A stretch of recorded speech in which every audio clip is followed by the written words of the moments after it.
Welcome students. Today we are going to see history unit 1 outbreak of World War I and its aftermath continuation part 1.5 League of Nations. So League of Nations அப்படின்னு சொல்லிட்டு ஒரு covenant ஒரு contract வந்து என்ன பண்ணுறாங்க அப்படின்னா கொண்டு வராங்க. இது எங்கே கொண்டு வராங்க அப்படின்னா பாரிஸ் பீஸ் கான்ஃபரன்ஸில் கொண்டு வராங்க. ஓகே, ஸோ அதை பற்றி தான் நம்ம இப்போ வந்து டீட்டெயில்டாக பார்க்க போகிறோம். So structure and composition. So இந்த லீக் ஆஃப் நேஷனோட ஸ்ட்ரக்சர் அண்ட் காம்போசிஷன் பற்றி இதில் டீட்டெயில்டாக நம்ம பார்க்க போகிறோம். ஆக்சுவலாக இந்த லீக் ஆஃப் நேஷன் எதுக்காக கொண்டு வந்தாங்க அப்படின்னா it is largely due to the pressure from President Wilson.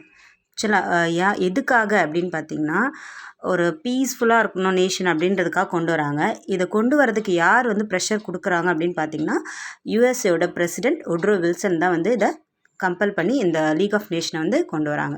So இந்த லீக் ஆஃப் நேஷனில் இருக்கக்கூடிய மோஸ்ட் ஆஃப் த ஐடியாஸ் பார்த்திங்க அப்படின்னா எந்த நேஷனோடது இருக்கும் அப்படின்னு பார்த்தீங்கன்னா Britain and America. So England and அமெரிக்காவோட ஐடியாஸ் தான் இந்த full and full league of நேஷனில் இருக்கும் அப்படின்னு சொல்லியிருக்காங்க. So let's see also a book Structure and Composition. The covenant of the League was worked out at the Paris Peace Conference and included in each of the treaties that were signed after the First World War. So இந்த கவினன்ட்னா ஒரு contract அப்படின்னு சொல்லுவோம், அப்படி இல்லைன்னா உடன்படிக்கை அப்படின்னு சொல்லலாம்.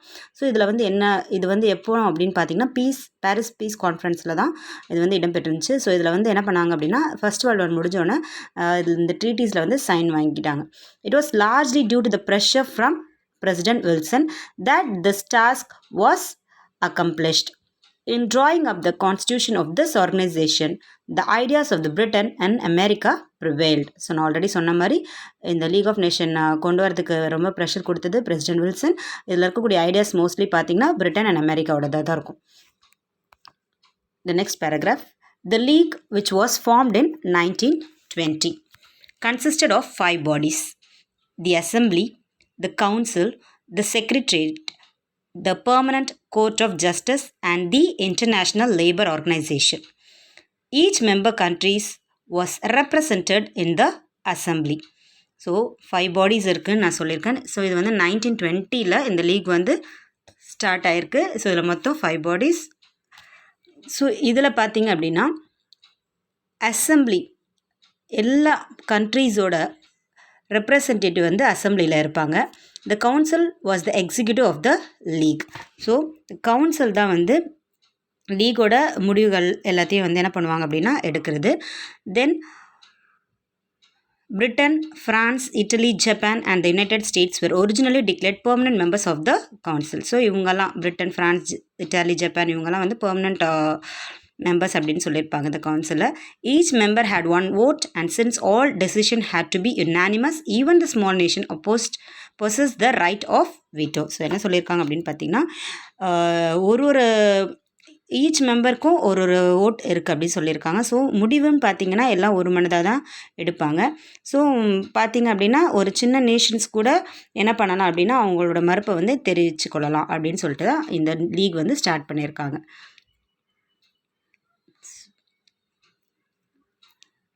Permanent members of the council already you know: Britain, France, Italy, Japan, United States. So secretariat located in Geneva. So next வந்து நம்ம செக்ரட்டரியேட் பார்க்கலாம். செக்ரட்டரியேட் வந்து ஜெனீவாவில் தான் வந்து என்ன பண்ணியிருக்கு, லொக்கேட் ஆகிருக்கு. இந்த செக்ரட்டரியேட்டோட ஃபர்ஸ்ட் செக்ரட்டரி ஜெனரல் யார் அப்படின்னு பார்த்தீங்கன்னா sir Eric Drummond from Britain. The secretariat of the League of Nations was located in Geneva. Its first secretary general was Sir Eric Drummond from Britain. The staff of the Secretariat was appointed by the Secretary General in consultation with the Council. So கவுன்சிலோட கன்சல்டேஷனோட தான் இதில் வந்து staffs எல்லாம் செக்ரட்டரியேட்டில் வந்து appoint பண்ணுவாங்க. Then the International Court of Justice was set up in the Hague. The next வந்து யார் அப்படின்னு பார்த்தீங்கன்னா இன்டர்நேஷ்னல் கோர்ட். இது வந்து எங்கே இருக்குது அப்படின்னு பார்த்தீங்கன்னா ஹாகில் இருக்குது. ஸோ இந்த கோர்ட்டில் பார்த்தீங்கன்னா 15 ஜட்ஜஸ் இருப்பாங்க. The last one is the international labour organisation comprised as secretary and general conference which include 4 representatives from each country. இந்த லேபர் ஆர்கனைசேஷனில் பார்த்தீங்கன்னா ஒரு கண்ட்ரிலேருந்து 4 ரெப்ரசன்டேட்டிவ் இதில் வந்து இருப்பாங்க அப்படி சொல்லியிருக்காங்க. So the next thing is objectives of the league.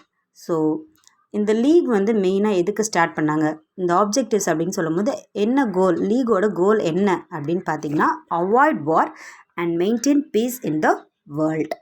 So already world war 1 வந்து நிறைய கண்ட்ரீஸ் இந்த வேர்ல்டு வாரில் வந்து பார்ட்டிசிபேட் பண்ணி அவங்க பீப்புள்ஸ் சோல்ஜர்ஸ் எல்லாருமே அவங்களோட உயிரை இழந்தாங்கன்னு நம்ம பார்த்தோம். ஸோ இது வந்து இனிமேல் இருக்கக்கூடாது. ஸோ நம்ம வேர்ல்டு வந்து பீஸ்ஃபுல்லாக இருக்கணும், வாரை வந்து அவாய்ட் பண்ணணும் அப்படின்றதுக்காக தான் இந்த லீக் வந்து ஸ்டார்ட் பண்ணியிருப்பாங்க.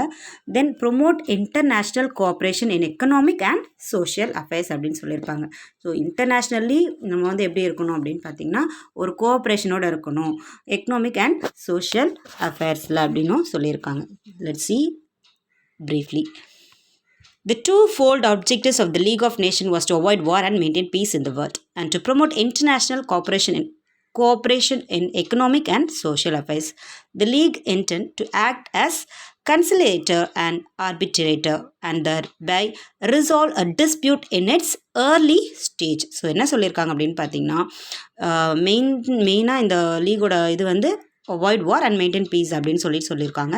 ஸோ இதில் வந்து யார் இருக்காங்க, இந்த கன்சிலேட்டர் அண்ட் ஆர்பிட்ரேட்டர் இருப்பாங்க.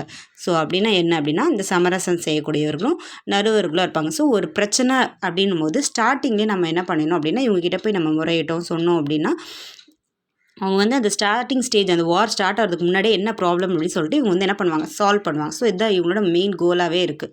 த next thing, if war should break out despite arbitration, the members should apply sanction to the aggressor first, economic and then military. So அது மட்டும் இல்லாமல் என்ன சொல்லியிருக்காங்க அப்படின்னா சப்போஸ் ஏதாவது வார் ஏதாவது ப்ராப்ளம் ஏற்படுது அப்படின்னு சொன்னால் நம்ம என்ன பண்ணணும், அங்கே போய் சொல்லிவிட்டு சாங்ஷன் வாங்கிட்டு அதாவது இங்கே யார் ஃபஸ்ட்டு ஆக்கிரமிப்பு பண்ணாங்க அப்படின்னு சொல்லிட்டு எக்கனாமிக்கல் லெவல்லையும் மிலிட்ரி அவங்களுக்கு தேவைப்பட்டுச்சுன்னா மிலிட்ரிலையும் அவங்க வந்து என்ன பண்ணணும் அப்படின்னா அங்கே அப்ளை பண்ணி அந்த சாங்ஷனை இவங்க வாங்கணும் அப்படின்னு சொல்லியிருக்காங்க. The next paragraph, the difficulty in achieving the objectives was increased from the beginning by the absence of 3 great powers, namely USA. So என்ன சொல்லியிருக்காங்க அப்படின்னா இது சக்ஸஸ்ஃபுல்லாக தான் போயிட்டு இருந்தது, ஆனால் வந்து ஃபுல்லாக இதை வந்து அச்சீவ் பண்ண முடியல. ஏன் அப்படின்னு பார்த்தீங்கன்னா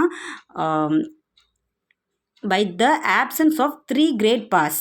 ஏன்னா வந்து இந்த 3 நேஷன்ஸ் வந்து ஆப்சண்ட் ஆகுறாங்க. இதில் என்ன அப்படின்னு பார்த்தீங்கன்னா USA did not become a member. Then Germany, a defeated nation, and Russia. என்ன சொல்கிறாங்க அப்படின்னு பார்த்தீங்கன்னா இவ்வளோ இந்த லீக் ஆஃப் நேஷன்லாம் கொண்டு வரணும் அப்படின்னு சொல்லிட்டு ரொம்ப ப்ரெஷர் கொடுக்குறாரு. பட் வந்து USA வந்து அதோட ஒரு மெம்பராக வந்து வைக்காமல் வெளியே வந்துடுறாங்க. ஸோ அது ஒரு ரீசன். தென் ஜெர்மனி பார்த்திங்க அப்படின்னா ஜெர்மனி தான் வந்து டிஃபீட்டட் நேஷன். ஸோ ஆல்ரெடி நம்ம பார்த்தோம் ஜெர்மனி தான் வேர்ல்டு வார் 1 டிஃபீட்டட் நேஷன், இதுவும் ஒன்று இருக்குது. தென் ரஷ்யான்னு சொல்லியிருக்காங்க. த later 2 joined in 1926 and 1913 while Germany resigned in 1933. Russia was expelled in 1939. So அதுக்கப்புறம் என்ன ஆகிடுது அப்படின்னு பார்த்தீங்கன்னா ஜெர்மனி வந்து ரிசைன் பண்ணிட்டு வெளியே வந்துடுவாங்க. அதுக்கப்புறம் ரஷ்யாவை பார்த்தீங்க அப்படின்னா அவங்கள வந்து வெளியேற்றிடுவாங்க. ஸோ இதனால தான் வந்து நிறைய டிஃபிகல்ட்டிஸ் வந்து இந்த ஆப்ஜெக்டிவ்ஸில் வந்து ஏற்பட்டுச்சு, கோலில் வந்து ஏற்பட்டுச்சு அப்படின்னு சொல்லியிருக்காங்க. The next paragraph is activities of the league.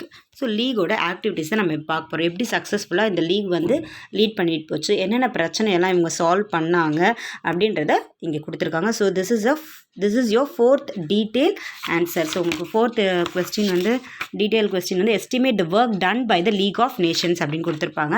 So இதுதான் அவங்க என்னென்ன ஒர்க் பண்ணாங்க, அந்த லீக் வந்து ஸ்டார்ட் பண்ணிவிட்டு என்னென்ன ஒர்க் வந்து பண்ணாங்க, வார் வராமல் வேறு எதுவும் வார் வராமல் என்னென்ன ப்ராப்ளம்ஸ் எல்லாம் இவங்க சால்வ் பண்ணாங்க அப்படின்னு சொல்லிட்டு இங்கே டீட்டெயிலாக கொடுத்துருக்காங்க. So listen carefully, this is your 4th detail answer.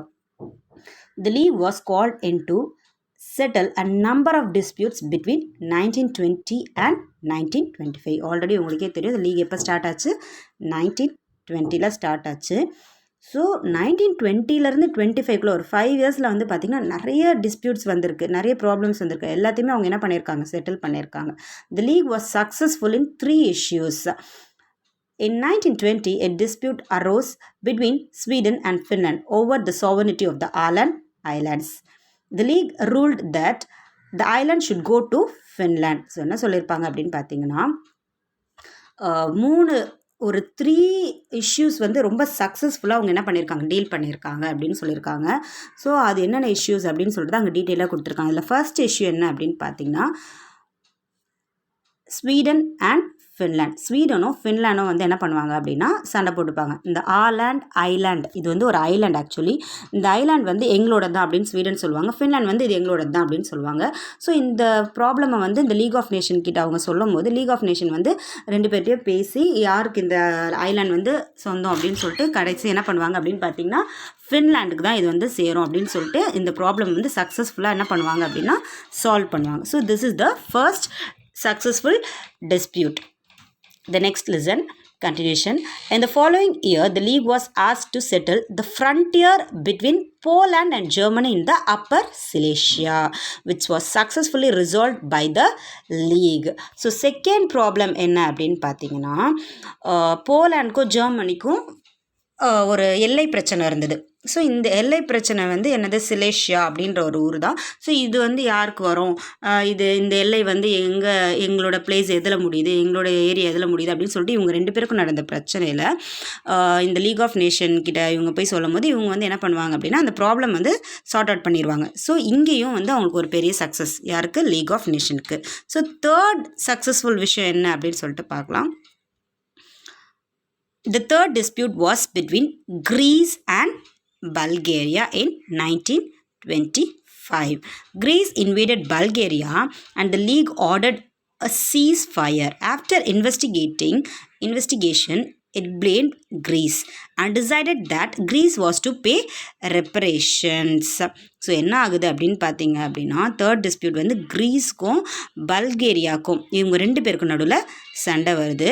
So சண்டை வரும்போது இது வந்து அங்கே லீக் ஆஃப் நேஷனுக்கு போகுது. ஸோ லீக் ஆஃப் நேஷன் பார்க்குறாங்க இவங்க சொல்கிற பேச்சு கேட்க மாட்டேங்கிறாங்க அப்படின்னு சொல்லிட்டு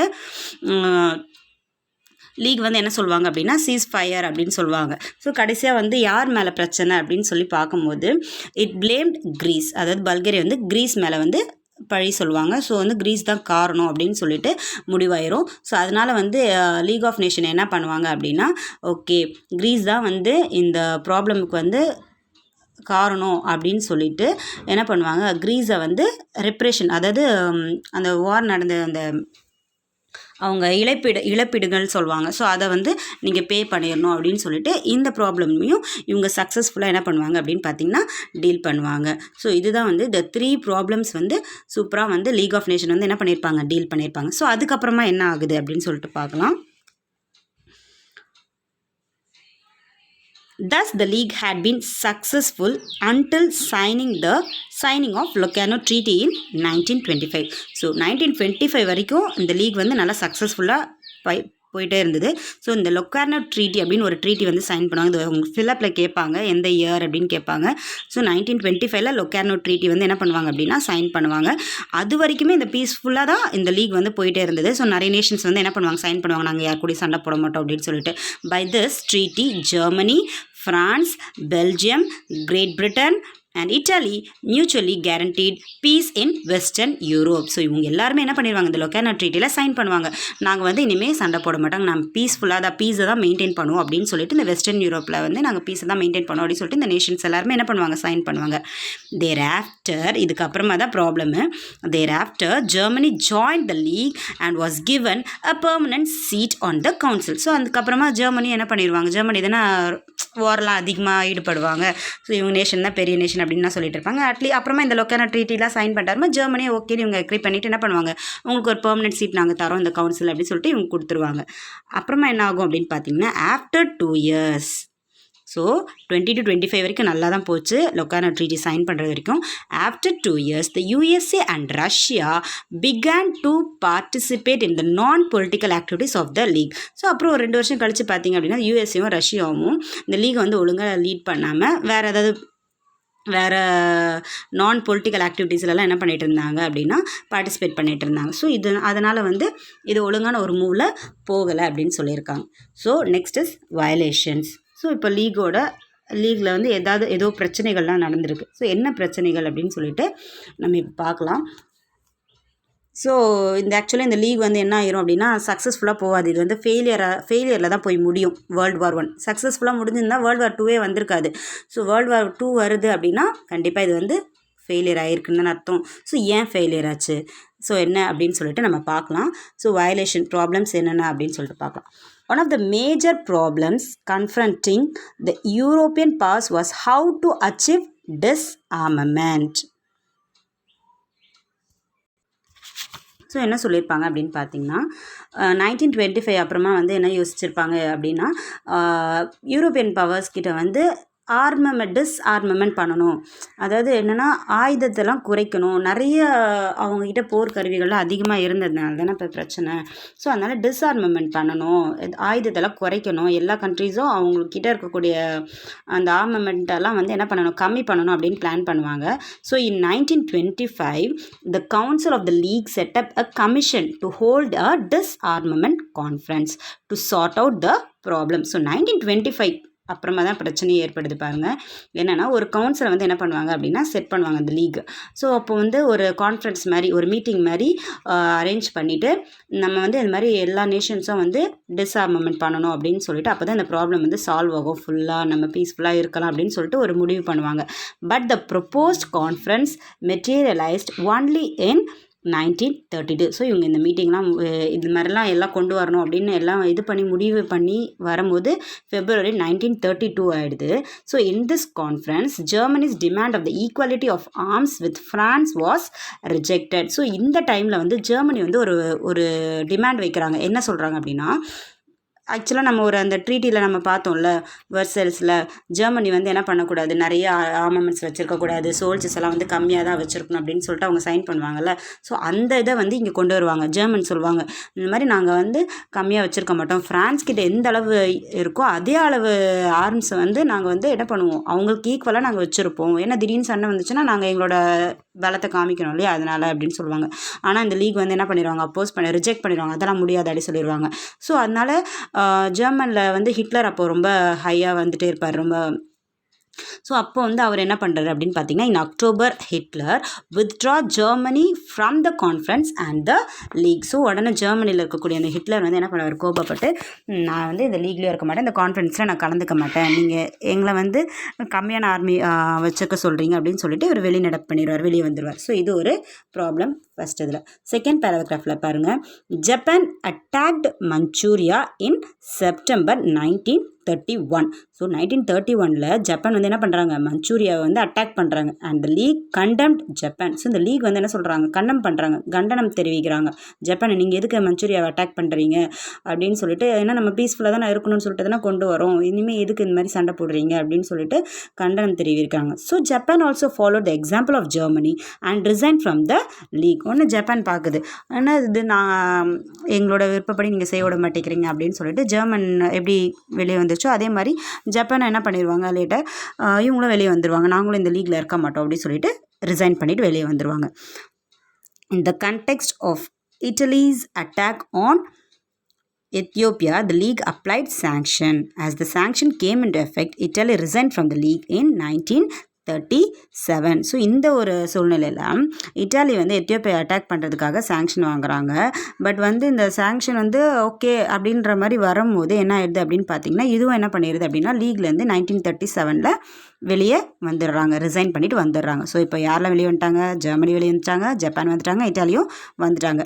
தேர்ஆஃப்டர் the league was a passive witness to events taking no part in the crisis over the Rhineland, Austria, Czechoslovakia and Poland. அதுக்கப்புறம் வந்து நிறைய சின்ன சின்ன பிரச்சனைகள்லாம் நடக்குது ரெயின்லேண்டு, ஆஸ்ட்ரியா, செகோஸ்லோவாக்கியா அண்ட் போலாண்டுனா. ஆனால் எதுலேயுமே வந்து லீக் வந்து என்ன பண்ணலை, தலையிடல. ஏன்னா இவங்க சொல்கிற பேச்சு யாருமே கேட்க மாட்டேங்கிறாங்க. ஒருத்தராக ஏதாவது சொன்னால் உடனே லீகை விட்டு என்ன பண்ணிடுறாங்க, வெளியே வந்துடுறாங்க. ஸோ அதனால் இது வந்து கண்டுக்காமல் அப்படியே இருந்துச்சு. So the last டிசிசிவ் action it took was in December 1939. So when Russia was expelled for her attack on Finland, the assembly did not meet again and League of Nations was finally dissolved in 1946. கடைசியாக ஒரு விஷயம் நடக்குது. December 1939 Russia வந்து இதுலேருந்து வெளியே அனுப்பிச்சிருவாங்க ரஷ்யாவை வந்து. So அவங்க வந்து ஃபின்லாண்ட் அட்டாக் பண்ணனால நீங்கள் இதில் இருக்கக்கூடாதுன்னு சொல்லிட்டு இவங்களை வந்து தூக்கி எறிஞ்சிருவாங்க, ரஷ்யா வந்து வெளிநடப்பு பண்ண சொல்லிடுவாங்க. ஸோ இதோட வந்து என்ன ஆயிரும் அப்படின்னா இந்த லீக் வந்து ஃபெயில் ஆயிரும். ஸோ அதுக்கப்புறமா வந்து இந்த அசம்பிளி அதுக்கப்புறமா எப்போவுமே ஒரு வாட்டி கூட மீட் பண்ணிக்கவே இல்லை. அதோட இந்த லீக் ஆஃப் நேஷன் அப்படின்ற ஒரு விஷயமே 1946 இல்லாமல் போயிடுச்சு. ஸோ ஃபஸ்ட்டு ஒரு 1920 ஸ்டார்ட் ஆகி 1925 வரைக்கும் நல்ல மூவலாக போயிட்டு இருந்தது. அதுக்கப்புறம் இந்த மாதிரி நிறைய வயலேஷன்ஸ் ஏற்பட போய் கடைசியாக வந்து இது எல்லாமே போயிடுச்சு அப்படின்னு சொல்கிறாங்க. So last is causes of failure. என்ன காரணம் இந்த லீக் ஆஃப் நேஷன் ஃபெயிலியர் அதுக்கான காரணம் என்ன அப்படின்னு சொல்லிட்டு உங்களுக்கு லாஸ்ட் பேராகிராஃபில் கொடுத்துருக்காங்க, பார்க்கலாம். The first point is the league appear to be an organisation of those who were victors in the first world war. Main என்ன அப்படின்னு பார்த்தீங்கன்னா, இந்த லீக் ஆஃப் நேஷன் ஆரம்பிச்சிருக்காங்க, நல்லதுக்கு தான் ஆரம்பித்தாங்க. ஆனால் ஆரம்பித்தது யார் அப்படின்னு பார்த்தீங்கன்னா, வின் ஆன கண்ட்ரீஸ் இருக்காங்கல்ல வேர்ல்டு வார் 1ல், ஸோ அவங்க தான் இதை ஆரம்பிச்சிருக்காங்க. அப்போ வந்து ஃபெயிலியர் ஆன கண்ட்ரிக்கு வந்து எதுவுமே நல்லது நடக்காது அப்படின்ற ஒரு விஷயம். The next is since it lack the military power of its own it could not enforce its decision. So அது மட்டும் இல்லாமல் இவங்க வந்து ஸ்டார்ட் பண்ணிட்டாங்க, ஆனால் இவங்ககிட்ட வந்து மிலிட்ரி ஃபோர்ஸ் வந்து ரொம்ப கம்மியாக இருந்திருக்கு. அதாவது இப்போ ஏதாவது ஒரு நேஷனை வந்து அடக்கணும் கொல்லணும் அப்படின்னு சொன்னால் அந்த ஒரு மிலிட்ரி ஃபோர்ஸ் கொண்டு போய் காமிச்சு அவங்கள மிரட்டி அவங்கள அடக்கணும். ஸோ ஆனால் அது வந்து இவங்ககிட்ட ரொம்ப கம்மியாக இருந்தது, இன்னொரு ஒரு மைனஸ் பாயிண்ட். ஸோ அதனால் இவங்களால என்ன பண்ண முடியல அப்படின்னா, இந்த மாதிரி ஜெர்மன் போல கண்ட்ரீஸ் அவங்களெல்லாம் வந்து என்ன பண்ண முடியல, கண்ட்ரோல் பண்ண முடியல. ஸோ இது ஒரு ரீசன் ஃபெயிலியர் ஆகிறதுக்கு. The next is the founders of this peace organisation underestimated the power of nationalism. The principle of collective security could not be applied in actual practice. So இன்னொன்று என்ன பண்ணிட்டாங்க, நம்ம பார்த்த nationalism, தீவிரப்பற்று அதி தீவிரப்பற்று தன்னோட தேசம் தான் வந்து எல்லா கல்ச்சர்லையும் பெருசு அப்படின்னு சொல்லிட்டு ஜின்கோயிசம் சாவினிசம் கல்ச்சர் இதெல்லாம் பார்த்தோம்ல. ஸோ இதை வந்து அண்டர் எஸ்டிமேட் பண்ணிட்டாங்க. இவங்க வந்து என்னதான் இவங்க தோல்வி அடைஞ்சாலும் அவங்க நாடு மேலே இருக்க பற்று வந்து அவங்க கிட்டேருந்து போகவே இல்லை. ஸோ அதை வந்து இவங்க திங்க் பண்ணவே இல்லை. ஸோ இதுவும் ஒரு காரணம் அவங்களோட ஃபெயிலியர் ஆகிறதுக்கு. இந்த லாஸ்ட் பேராகிராஃப் பார்த்தீங்கன்னா, when Italy, Japan and Germany headed by dictators refused to be bound by the orders of the league, Britain and France were the only major powers to act decisively. So அது மட்டும் பார்த்தீங்க அப்படின்னா last point என்ன சொல்லியிருக்காங்க, Italy Japan ஜெர்மனிலாம் வந்து இவங்க சொல்கிற பேச்சு கேட்குற மாதிரி இல்லை, இவங்களுக்குன்னு தனியாக யார் என்ன சொல்கிறாங்களோ இல்லைனா அவங்களோட கண்ட்ரிக்கு என்ன விருப்பமோ அது மாதிரி செஞ்சுட்டு தான் இருந்தது தவிர லீக் என்ன ஆர்டர் போடுறாங்களோ அதை வந்து இவங்க வந்து என்ன பண்ணிகிட்டே இருந்தாங்க, ரெஃப்யூஸ் பண்ணிக்கிட்டே இருந்தாங்க. ஸோ அட்லாஸ்ட் கடைசி வரைக்கும் பிரிட்டனும் ஃப்ரான்ஸ் மட்டும்தான் இந்த லீக்கு வந்து என்ன பண்ணிகிட்டே இருந்தாங்க, கொஞ்சம் கோஆப்ரேட் பண்ணிவிட்டு ஒர்க் பண்ணிகிட்டு இருந்தாங்க, அவ்வளோதான். ஸோ இதுதான் வந்து causes of failure of League of Nations. So I hope children you all have understood this topic. So we'll meet in next video. Until bye bye.